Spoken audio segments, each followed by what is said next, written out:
Exercise 3.2 question number 6 NCERT text book का। एक equation दे रखा है और बोला है दूसरा इक्वेशन आपको बनाना है, तो हमको मालूम है इक्वल टू जीरो लेते तो पहले ही लिख देता हूं मैं। तो सेकंड इक्वेशन आपको बनाना है, लेकिन ऐसा इक्वेशन बनाना है कि एक बार वो इंटरसेक्टिंग लाइन बन जाए, फिर एक ऐसा इक्वेशन डालना है जिससे वो पैरेलल लाइन बन जाए, फिर एक ऐसा इंसिडेंट डालना है कि वो कोइंसिडेंट लाइन बन जाए। तो उन सबका कंडीशन हमने पहले से ही लिख रखा है। हमको ये पता होना चाहिए कि a1/a2 b1/b2 के इक्वल है, ठीक है ना। तो पहले मैं इंटरसेक्टिंग लाइन के बारे में बात करता हूँ। तो a1/a2 जो है ना, sorry, not equal to b1/b2 होना चाहिए। तो a1/a2 या जैसे कि इधर 2 है, मैं इधर 3 लिख देता हूँ, तो ये 2/3 हो गया। अब मुझे तो b1/b2 इक्वल नहीं चाहिए ना, तो मैं ऐसा आलतू फालतू नंबर डाल दूंगा। ये लो 3/5 नॉट इक्वल टू हो गया। अब सी सेम हो जाए अलग हो जाए क्या फर्क पड़ता है, ठीक है ना। तो ये इंटरसेक्टिंग लाइन बन गया। आपको ये नहीं बनाना है तो आप ये बना लो भाई 8x plus 11y minus 8 equal to 0। -8 नहीं लिखना, -100 लिख लो यार। बोलने का मतलब ये कंडीशन सेटिस्फाई होते रहना चाहिए, ठीक है। तो ये इतना खास सम नहीं था ये वाला इंटरसेक्टिंग लाइन वाला भी, बाकी तीनों बेकार सम है, तीनों पार्ट बेकार ही वैसे भी, ठीक है। चलो अब दूसरी बात करते हैं। तो पहला इक्वेशन इसके लिए हमने रिप्रेजेंट कर दिया, एक मिनट, हमने यहाँ पे लिख दिया था 3x plus 5y minus 8 equal to 0। तो आप देख लो a1/a2 not equal to b1/b2 हो रहा है। अच्छा, अब क्या चाहिए ना, देखो a1/a2 इक्वल, अब ऐसा इक्वेशन बनाना है कि a1/a2 इक्वल चाहिए b1/b2 के। तो अब मान लो 2, इसमें मान लो 3 मल्टीप्लाई कर देता हूँ या 2 मल्टीप्लाई कर देता हूँ या 3 मल्टीप्लाई कर देता हूँ ना, चलो ना 3 नहीं 2 3, हाँ। तो मैं इधर 6 करता हूँ, इधर 9 करता हूँ। आप लोग देखो 2/6 और 3/y होने वाला है इस केस में, हुआ कि नहीं। देखो 2/6 और 3/9 इक्वल होना चाहिए था, तो मैंने इक्वल कर दिया, देखो ना इक्वल हो गया। अब भले ना c1/c2 इक्वल ना हो, उससे कोई फर्क नहीं पड़ता, और इसको इक्वल चाहिए भी नहीं तो मैं कुछ अलग ही नंबर ले लूंगा भाई, लिख दिया -9, खत्म। तो दूसरा इक्वेशन, ऐसा तुम बहुत सारे इक्वेशन बना सकते हो, ठीक है, उसका कोई अंत नहीं है। तो दूसरा इक्वेशन मैंने बना लिया। मैंने जो दूसरा इक्वेशन बनाया है वो हो जाएगा 6x plus 9y minus 9 equal to 0। आप कुछ भी बना सकते हो, मैं 4 मल्टीप्लाई करके देखता हूँ, तो ये 8 बन जाता, ये 12 बन जाता। और मान लो इसमें नहीं 4 मल्टीप्लाई करता है, क्या फर्क पड़ता है, सेम बन, अपने को तो सेम वो नहीं बनाना है। जो चीज बनाना था उसके लिए कर लिया, बाकी उसको छोड़ दिया। या इधर लिख लिया 100, या लिख लिया 200 200, या लिख लिया 300। इक्वल नहीं बनाना है, नहीं बना वो, ठीक है। तो उसका कोई रूल नहीं है कि इतना ही इक्वेशन बनेगा, बहुत सारे इक्वेशन बन सकते। ओ, अब बात है भाई तीनों इक्वल चाहिए। जब दो इक्वल लाना था, मैं 2 में मल्टीप्लाई किया, अब मुझे तीनों इक्वल लाना है, मैं किसी एक सिंपल नंबर से मल्टीप्लाई कर देता हूं। देख लो आप, 2/4 3/6 और -8/-16 सबकी वैल्यू हाफ हो रही है। तो आपकी मर्जी 3 मल्टीप्लाई करके ला दो, 4 मल्टीप्लाई करके ला दो। तो ये सम ऐसा था। हमारा नेक्स्ट सम है एक्सरसाइज 3.6 का क्वेश्चन नंबर 2 का first sum. Ritu row a boat downstream 20 kilometre. Ritu ने बोट चलाया, Ritu row a boat 20 kilometre downstream in 2 hours and upstream 4 kilometer in 2 hours. अच्छा, find the speed of rowing a boat in still water and speed of current. Speed of current यानी water, पानी का भी तो बहाव का भी तो स्पीड होगा। अच्छा, अब है ना, हमको दो चीज है, एक डाउन है और एक अप है। तो हम है ना एक बार डाउन स्ट्रीम ले लेते हैं। सॉल्यूशन हमारे यहाँ से स्टार्ट होता है, ब्लैक कलर का पेन ले लेता हूँ। एक डाउनस्ट्रीम होगा और एक पार्ट अपस्ट्रीम होगा। तो इसमें स्पीड, डिस्टेंस, टाइम की बात चल रही है, तो हम तीन चीज मेंशन कर लेते हैं। स्पीड, STD, तो तीनों में लिख लेंगे। तीनों में क्या क्या आएगा देखते हैं। डाउन वो 20 किलोमीटर जा रहे थे, किलोमीटर डी का पार्ट है, तो डाउन वाले पार्ट में हम डी में किलोमीटर डाले। अच्छा, और टाइम कितना लगा उसमें डाउन जाने में? 2 घंटा। तो हाँ भाई 2 घंटा। अपस्ट्रीम, अपस्ट्रीम, अपस्ट्रीम 4 किलोमीटर गया, तो इधर 4 किलोमीटर आ गया। 2 आवर्स में ये भी गया, तो ये 2 आवर्स आ गया। अच्छा, एक और चीज लिखना भूल गया। Late speed of boat, boat को मैंने बताया हूँ बहुत पहले भी, एक्स लेने का, तो ज्यादा सिंपल हो जाएगा सब। और speed of water B Y, kilometre per hour. तो जब डाउन जाएगा तो दोनों का स्पीड एड अप होता है, मैंने अभी बताया था, अभी मतलब इससे पहले वाले वीडियो में बताया था। और जब अप जाएगा तो दोनों का स्पीड माइनस होता है। अच्छा, अब हमको फॉर्मूला पता है, speed equal to distance upon time. अब हम इस पार्ट पे भी लगाएंगे, speed equal to distance upon time हम इस पार्ट पे भी लगाएंगे। तो x plus Y equal to D upon T, तो x प्लस वाई 10 हो गया, ये हमारा एक इक्वेशन बन गया। सेकेंड, s हमारा x माइनस वाई है, d हमारा 20, d हमारा 4 है, 4 है, और टाइम हमारा 2 है इस केस में, तो x माइनस वाई 2 बन गया। इसके आगे आपको एलिमिनेशन करना है, दो इक्वेशन बनकर रेडी हो चुका है। तो x plus Y is 10, x minus Y is 2, ये कट हो गया, 2x इज 12 हो गया, x की वैल्यू 6 आ गई, और x की वैल्यू 6 आ गई तो मैं इस इक्वेशन में पुट कर देता हूँ, तो y की वैल्यू 4 आ गई। तो स्पीड ऑफ बोट जो हो 6 किलोमीटर पर आवर होगा, और स्पीड ऑफ वाटर या करंट यानी y 4 किलोमीटर पर आवर होगा। ठीक है, तो ये सब इस तरीके से किया जाएगा।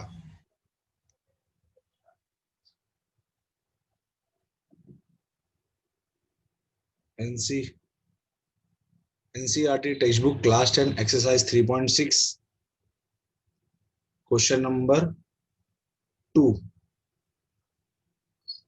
लिखा है। ये सम देखिए थोड़ा कॉम्प्लिकेटेड लगता है बच्चों को। लिखा है 2 women and 5 men can together finish and work in 4 days. 3 women, 6 men finish in 3 days. Find the time taken by 1 woman alone and 1 man alone to finish the work. अब बहुत लोग क्या करते हैं ना बच्चे, ऐसा सिंपल बना लेते हैं उसको, इक्वेशन को 2x प्लस 5y, मैन को x, वुमेन को x ले लेते हैं और मैन को y ले लेते हैं और सोचते हैं कि सब इतना आसान बन जाएगा। ठीक है, और दूसरा इक्वेशन कुछ ऐसा बना देते 3x plus 6y equal to 3। ठीक है, लेकिन वो लोग गड़बड़ कर देते हैं, यूनिट वो लोग मैच नहीं करते। आप इधर पे विमेन लिया है आपने, इधर मेन लिया है, और इधर डेज आ रहा है, तो मेन में विमेन ऐड होगा तो डेज थोड़ी बनेगा। ठीक है ना, तो हमारा ये सम ऐसे नहीं सॉल्व होगा।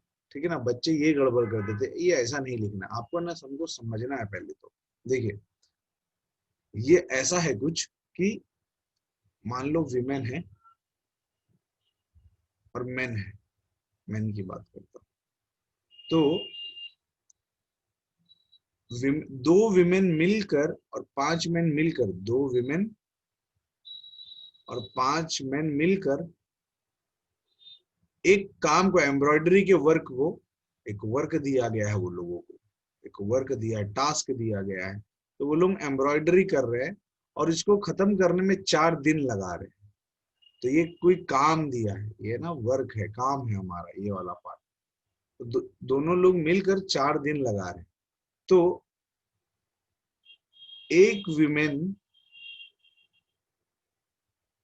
कितना दिन काम की वो हमको नहीं पता चला, 5 मैन कितना दिन काम ये किया वो नहीं पता चला, लेकिन टोटल मिला के वो लोग को 4 दिन लग गया।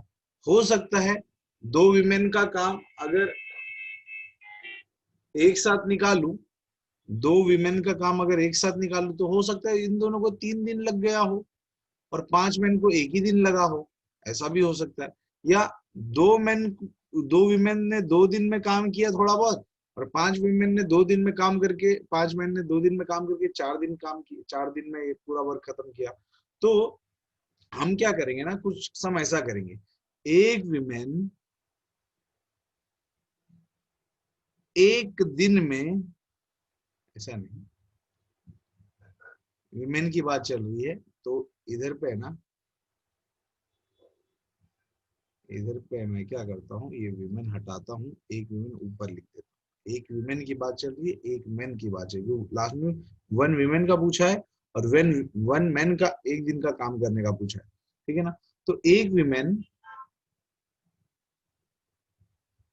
एक्स काम करती है, एक्स, ये कितना काम किया मुझे नहीं मालूम, मान लो है ना शर्ट को एम्ब्रॉयडरी करना है, शर्ट को एम्ब्रॉयडरी करना है, शर्ट को एम्ब्रॉयडरी करना है, तो वो एक दिन में शायद 2 ही शर्ट एम्ब्रॉयडरी की, इसने 10 शर्ट एम्ब्रॉयडरी किया, मुझे पता, ये हमको भी आइडिया नहीं है। आपको खाली ये पार्ट समझना है, ये पार्ट समझना है कि एक्स दिन, एक दिन में वो एक्स काम करती है,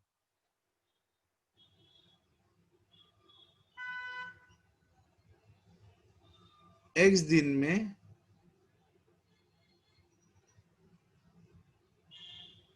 एक दिन में वो एक्स काम करती है, एक दिन में वो एक्स वर्क करती है।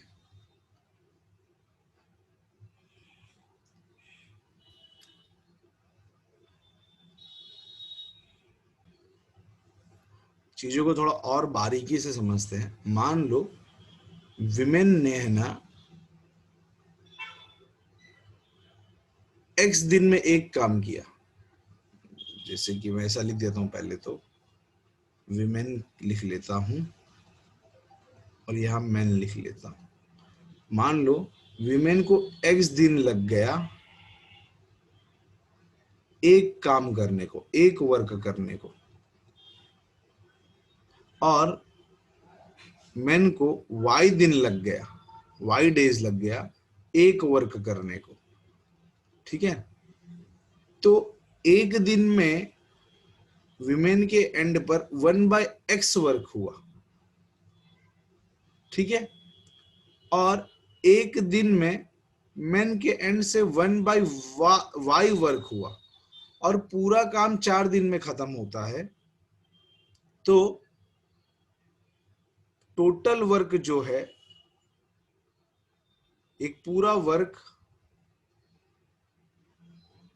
एक पूरा work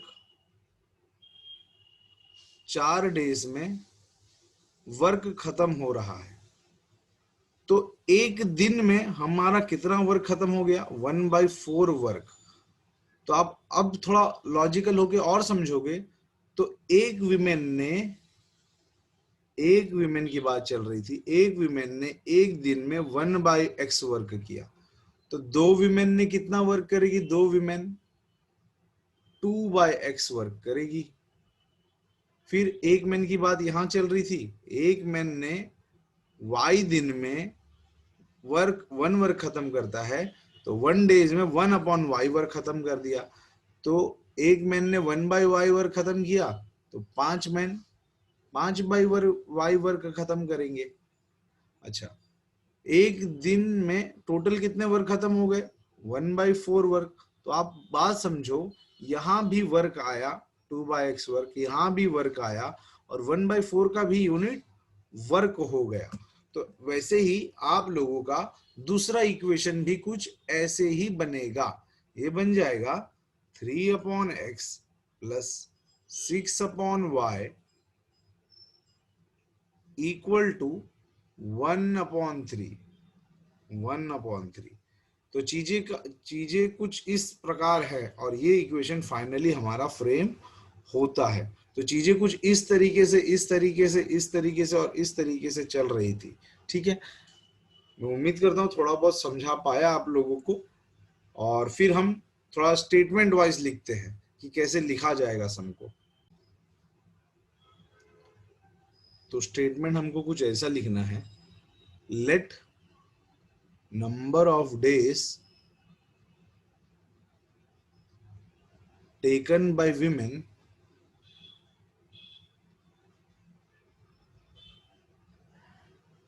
and men, women and men, women and men, अच्छा ठीक है, be X and Y respectively, ठीक है। Therefore work done by a woman in one day is 1 by x, work done by a man in one day is 1 by work. तो question के according अगर हम चलेंगे, अकॉर्डिंग टू क्वेश्चन अगर चलेंगे हम, तो दो मेन विमेन कितने दिन में काम खत्म करेगी? 2 बाई एक्स वर्क काम खत्म करेगी एक दिन में। 5 मेन 5 बाई वाई, और कितने दिन में ये वर्क ये आ जाएगा? ये 1/4 हो जाएगा। जैसा मैंने प्रीवियसली समझाया वैसे ये हो जाएगा 3 by X plus 6 by Y equal to 1/3। हमको ये भी कन्वर्ट करना है, इसको भी उसी तरीके से कन्वर्ट किया गया था, इसको डेज को भी उसी तरीके से कन्वर्ट किया गया था। ये हमारा दो इक्वेशन बन गया। अब आप लोग इस सम को उसी तरीके से सॉल्व कर सकते हो कि let 1 by X is A 1 by Y is B करके। तो let 1 by X is A 1 by Y is B, तो ये बन जाएगा 2a plus 5b equal to 1/4, 3a plus 6b equal to 1/3। इसको थोड़ा सिंप्लीफाई कर लूँ तो 8a plus 20b equal to 1 बन गया, और ये 9a plus 18b equal to 1 बन गया। मैं एलिमिनेशन करता हूँ। एलिमिनेशन करने के लिए मैंने पहले इक्वेशन में यहाँ 8 है, यहाँ 9 है, तो मैं क्या करता हूँ, यहाँ पर मैं एलिमिनेट करना चाह रहा हूँ a को, तो यहाँ 9 मल्टीप्लाई कर देता हूँ, यहाँ 8 मल्टीप्लाई कर देता हूँ। तो ये फाइनल इक्वेशन कुछ ऐसा बनेगा 72a plus 180b equal to 9, 72a plus 18 8 64 144b equal to 8। Elimination करेंगे अगर हम तो एलिमिनेट होके ये 6 36b इक्वल टू 1 आया, तो b की वैल्यू 1/36 आ गई। तो b को वैल्यू मैं इसमें सब्स्टिट्यूट कर देता हूँ इसमें, क्योंकि यहाँ मैंने 6 देख लिया है तो 6 से b कटना आसान हो जाएगा। तो 3a प्लस 6b इज 1/3, तो 3a प्लस 6 1/36 इज 1/3। ये 6 6 से कट गया, तो 3a प्लस 1/6 इज 1/3। इसको अगर सॉल्व किया जाए तो 1/3 माइनस 1/6, 6 माइनस 3/18, आप लोग एलसीएम भी ले सकते हो, जो भी बोल लो इसको, ठीक है। तो ये हो जाएगा 3a इक्वल टू 3/18, कट हो गया, तो a की वैल्यू 1/18 आ गई। लेकिन ना तो हमको x में इंटरेस्ट है ना तो y में इंटरेस्ट है, सॉरी a और b में इंटरेस्ट नहीं, हमको तो x और y में इंटरेस्ट है। तो 1/x जो है वो हमारा a था यानी 1/18, और 1/y जो है वो हमारा b था यानी 1/36। तो x की वैल्यू 18 हो गई और y की वैल्यू 36 हो गई, ठीक है। तो work done, number of days taken by women, number of days, ये हमारा x का जो वैल्यू है वो 18 आ गया, और ये जो y का वैल्यू है वो 36 आ गया।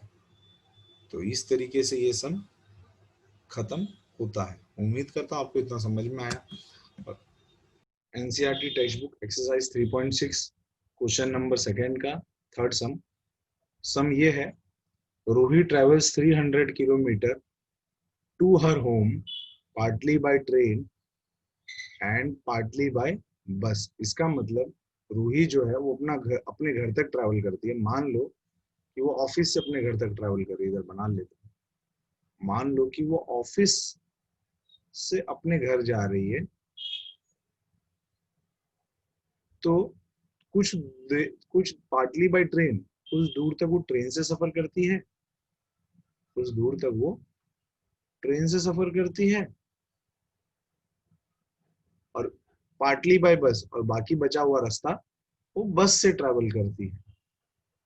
ठीक है, सब बस से ट्रैवल कर रही है। ठीक है, अच्छा, फिर बोला है, हम लास्ट पे देख लेते लास्ट में पूछा गया है फिलहाल।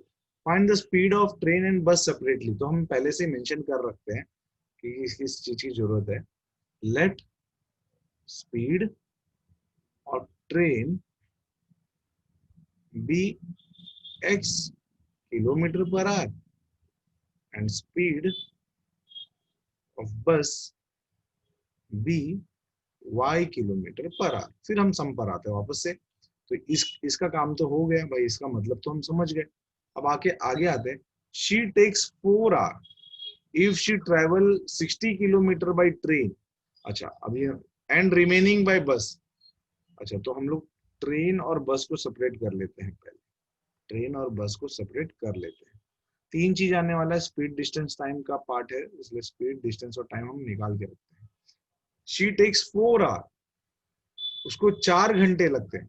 If she travel 60 kilometre by train, तो देखो 60 किलोमीटर ट्रेन में आएगा, तो ट्रेन में मैं 60 किलोमीटर रख देता हूँ।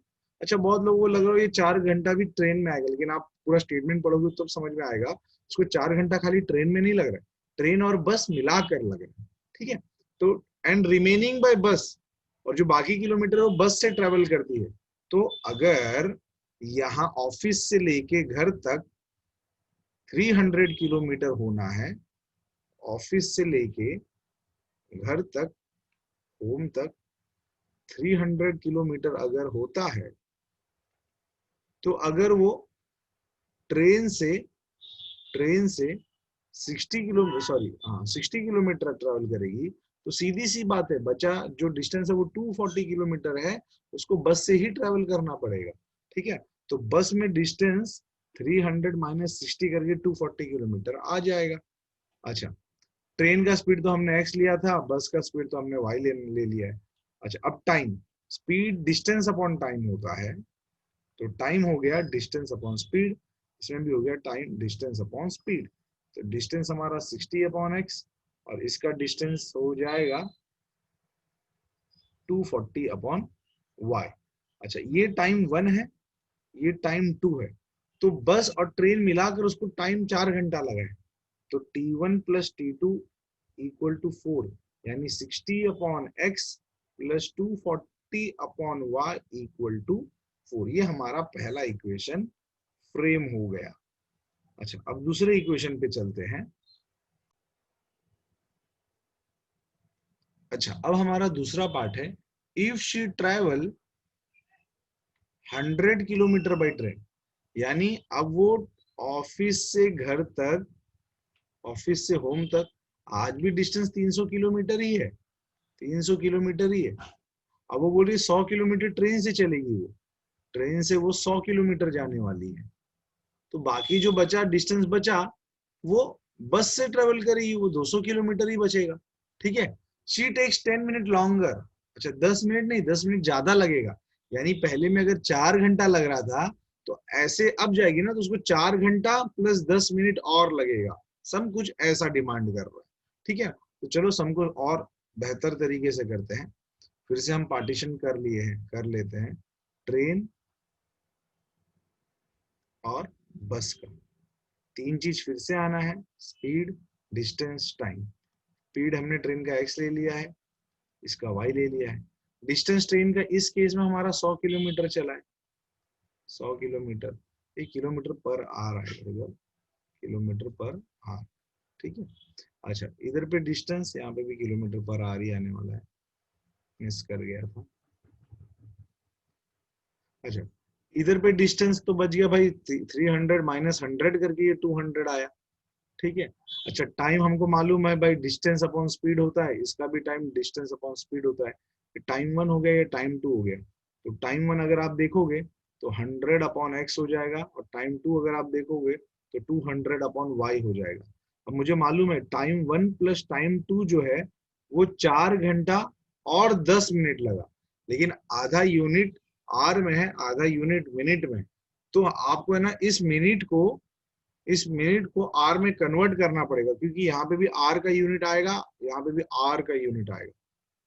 100 upon X plus 200 upon Y जो है वो 4 घंटा प्लस 10 अपॉन 60 आर हो जाएगा, यानी मिनट को आर में कन्वर्ट किया।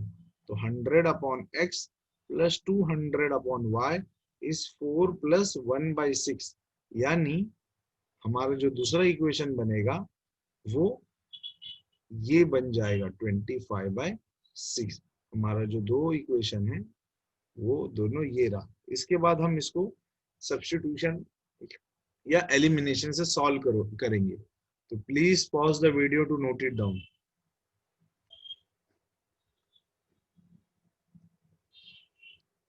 तो हमारा ये दोनों इक्वेशन बन गया है 60 upon X plus 240 upon Y is 4, और 100 upon X plus 200 upon Y is 25/6। ऐसे वाले सम हमने प्रीवियस वीडियो में भी कर चुके हम लोग ऐसे सम। आपको नहीं आता तो आप प्रीवियस लेक्चर देख सकते हो। अच्छा तो लेट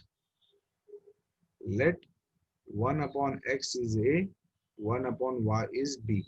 तो जो पहला इक्वेशन बन जाएगा वो बन जाएगा 60a plus 240b equal to 4, और दूसरा इक्वेशन बन जाएगा 100x plus 200y equal to 25/6।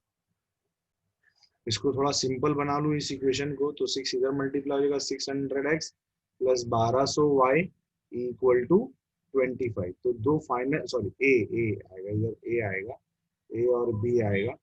तो ये हमारा दूसरा इक्वेशन है, और हमारा पहला इक्वेशन ये रहा, यहाँ पर भी ए आएगा, ए और बी। अच्छा तो हमारा दो इक्वेशन जो है वो ये है 60a plus 240b equal to 4, 600a plus 1200b equal to 25। अब हम इसको एलिमिनेशन से सॉल्व कर लेते हैं, ठीक है। तो एलिमिनेशन में हम क्या करेंगे, ए और बी किसी एक को सेम बनाएंगे। तो मैं इसको 10 से मल्टीप्लाई कर देता हूँ। तो जो हमारा पहला इक्वेशन है वो बन जाएगा 600 a plus 2400b equal to 40, और दूसरा इक्वेशन में तो कोई चेंज नहीं आएगा, तो वो वैसा का वैसा ही रहेगा, इक्वल टू 25। साइन चेंज करते हैं, ये कट हो गया, ये 1200 बचा, 2400 माइनस 1200, और ये 15 बचा। तो b की वैल्यू आ गई 15 अपॉन 1200। 5 3 जा 5, एक मिनट 3 से काट दो तो ज्यादा सिंपल होगा। 3 5 जा 3, 400 जा 5 80 जा। तो b की वैल्यू 1/80 आ गई, ठीक है ना। b की वैल्यू 1/80 हो गई। अच्छा लेकिन हमको a भी चाहिए, तो a मैं इस इक्वेशन में डाल देता हूँ, इस इक्वेशन में b डालता हूँ तो a हमको मिल जाएगा। b हमारा 1/80 है, तो ये कट हो गया, ये कट हो गया, 8 3 जा से गया। तो 60a प्लस 3 इक्वल टू 4। तो 60a जो है 4 माइनस यानी 1 बन जाएगा, a की वैल्यू 1/60। अब ना तो हमको a में इंटरेस्ट था ना तो b में इंटरेस्ट था, हमको तो इंटरेस्ट था x और y में। तो 1 अपॉन x को हमने a लिया है और 1 अपॉन y को हमने b लिया है।